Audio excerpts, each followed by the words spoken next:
back inside my studio, and here's my junk mailer journal that I started, and here is the spread I did last time, and now I'm going to do a single spread. I have a sketch in my sketchbook that I would like to use as my reference, and I thought the format would lend itself really well to the shape of this junk mailer art journal that we are creating in, or that I am creating in. So I thought that this was a perfect dimension. It just looks like it's made for it. So this style is all about the house color, the tumbling of those beautiful Caribbean houses tumbling, across the hillside, or in Italy when I go to the Amalfi Coast, those beautiful houses that just tumble into the sea seemingly. And that's my inspiration. That's what I'm feeling while I'm doing this. I know other artists have tackled something similar. I can't think of anybody's name offhand, but this is going to be my version. So I've got my 4B Prang pencil, and I'm going to start laying out my composition. I'm using my sketch as a rough reference. It's not going to be an exact replica of what you see in that sketch, and that's okay. That's okay. I love using my own sketches as reference because let's say I've sketched something by looking at it or copying something that I've seen. I put it in my sketchbook, so now it's my version of what I've just seen, and I have already changed it in my version. And then when I use my version as a reference, it's that much more removed from the original. So it's even more mine. Listen, copying is the way you learn. Every artist will tell you. There are people, if you go to museums, you'll see people sketching masters. That's the only way you're going to learn, is copying. And then you're going to get some muscle memory, and then you're going to start learning what speaks to you. How are you interpreting the information that you're looking at? What is represented when you put a circle down? What are you seeing? There's an artist, her name is Betty Franks. She does abstract. Her rectangles in her abstract paintings represent flowers to her. So she does fields of flowers in the most abstract way, and it's glorious to see. I am going to try abstract. I'm trying to wrap my head around doing pure abstract. It's not easy. This to me is much easier. I am abstracting this image in a way. All art is being abstracted, right? Unless I'm photorealism, I'm not. I am abstracting my sketch for sure, but she is true abstraction. I really do love the look of abstract art. I can't seem to master it. I will. Well, I will try. Listen, always learning. I am always learning. I have been painting and doing this kind of creative stuff for over 35 years, and I still consider myself a beginner. What I'm showing you there is if I am tearing away from me, I don't get a white edge on that piece that I want to use. If I tear the paper towards me, then I'm going to get a white edge. So if I'm right-handed, my dominant hand, if I pull towards me, I get no white edge on the left-hand side. If I pull away from me, I get a white edge on the left-hand side. I know it is a little confusing, but if your dominant hand is your right hand, you're going to have similar results as I do. And sometimes I really want that white edge, and sometimes I don't. I'm going to say I do like the white edge most of the time. I will say that.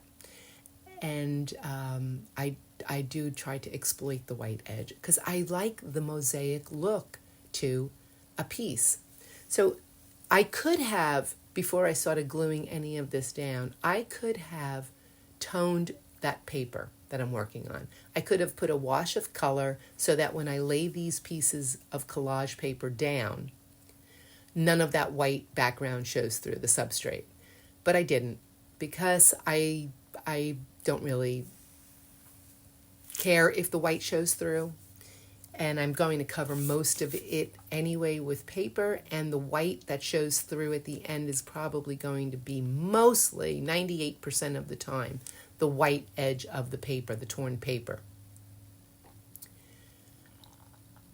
But when I paint and I tone a paper or I tone my canvas, I love when some of that substrate, the toned paper shows through. It just gives some sort of magic.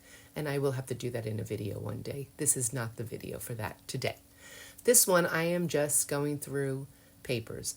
And what I'm using is all of my scraps right there on the side. You saw me dump them out. I am using, these are remnants that I have saved in a little box. And I hate throwing them away. Some of them are smaller. Some of them are like half the size of a pinky nail, honestly. I just hate throwing paper away, and I know I can use them someday, somewhere. So I always save my little bits and scraps. I mean, look at how tiny that piece is that I just used. You can see in that pile, there are some little itty bitty pieces of paper, and I'm okay with that because I work small. I do like tearing the paper into small pieces, even if I have to cover a big expanse. I'd rather, for the most part, cover that big expanse with little pieces of paper, mosaic style, than cutting out one big large piece of paper. Of course, like I say all the time, there's always a time where I'm going to break that rule. I can't say always. I hate to say always, but I do say always a lot. They use the word always, but I don't mean always. if that's understandable. You know, in art, learn all the rules so that you can break them all. That's how I live. That's my role. That's how I roll, as the kids would say. That's how I roll. Learn the rules so that you could break them. Okay, so I am just, what I'm going to call is auditioning some of these pieces. I don't think I've glued anything down yet. My glue of choice will be Liquitex Acrylic Medium Matte Gel.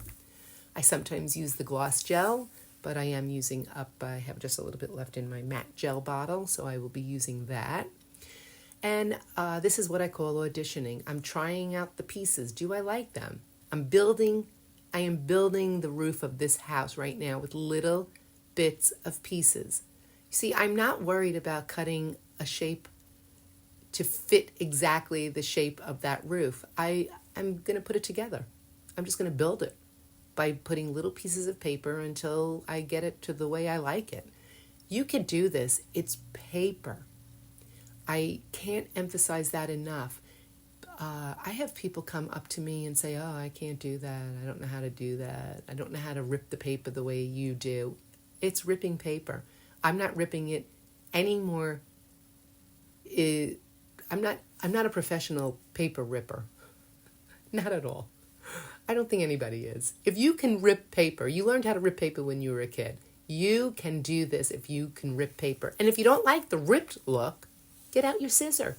Cut your paper. I see lots and lots of art, collage, where the paper is lines, straight lines. So that means they had to have cut it. They did not tear the edge. And it's beautiful. You do you. Do you. Don't ever tell anybody, don't let anybody ever tell you that you have to do it one way or another. Like, I don't want you to walk away from my videos thinking you have to do it my way. You don't. There are hundreds of ways to adhere or tear or apply paper to paper. I like this one. Liquitex Acrylic Medium Matte Gel. I love it. But you could use Elmer's. You could use any PVA white glue that dries clear. You could use Mod Podge. You could use a glue stick if that's all you have. This project that we're working on right now, if you don't have Gelli plate printed, like these papers that I'm using are from my stash of paper that I have painted, whether on the gel plate or with my paintbrush. But if you don't have a stash of painted papers, and you have magazines, or you have newspapers, or you have books that you're tearing apart.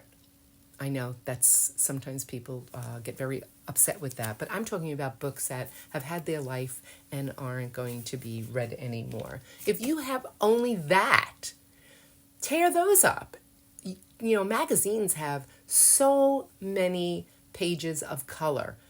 Junk mail, you can just take your junk mail, go through all those brochures and flyers and whatnot that comes in the mail, tear those up. They have tons of colors, especially if you get, like a garden magazine or a seed catalog. My husband gets a gazillion seed catalogs, abundantly full of color. You do not need to paint your own papers. You could use magazines, junk mail, book pages. Oh my goodness. So many different source material. There's so much source material out there is basically what I'm saying. So don't let the fact that you don't have painted paper stop you from creating. Get out a junk mail brochure, get out more junk mail, sketch something on there. You don't even need to sketch anything on there. Do something abstract and start gluing paper down. See what it does for you. Just the act of creating is going to bring you so much joy. I really do believe that. So get out your paper, get out some glue, start putting some creativity through your hands onto the paper and see what it does for you. See if you like it. You might not like collage. Get out a paintbrush. You don't have to do collage. This video is about collage right now, but you don't have to do collage. I do painting. I do all kinds of things. I will be doing videos on all of those things. I love all kinds of artistic endeavors. Crafting. I consider crafting a lot of fun. I love doing crafts. Love it. My neighbors and I, we always get together. We try to get together often, and we create things together. We do crafting. In my studio, when I'm by myself, this is what I do when I'm by myself. But, creativity is intelligence having fun. You know how I know that that's true? Because Albert Einstein said that. That's a quote from him. Let me repeat it. Creativity is intelligence having fun. I have so much fun when I'm in my studio, and I'm having so much fun doing this, and I'm so grateful that anybody would come and watch me do this. It's so heartwarming to know that there are people out there watching this. Thank you. I can't thank you enough. And I really, really would love it if you left some comment and showed me what you do. Include that in your comment. I would love to see that. I would love to hear from you asking me or telling me or suggesting to me what you want to see, what you'd like me to do, is there any direction that you'd like me to go in? And if I want to do that, then I will do that. So here I am, back to this. Enough of my soapbox. Back to this. I am piecing together that roof. And look, I didn't even need all those extra pieces once I started gluing everything down. And it's coming along. These houses are coming along. All right, so I am just going to continue to glue. I'm going to put some music on so you don't have to keep listening to me blab. And I will be back at the end. All right, enjoy the music.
Okay, almost done. Finished with the collage.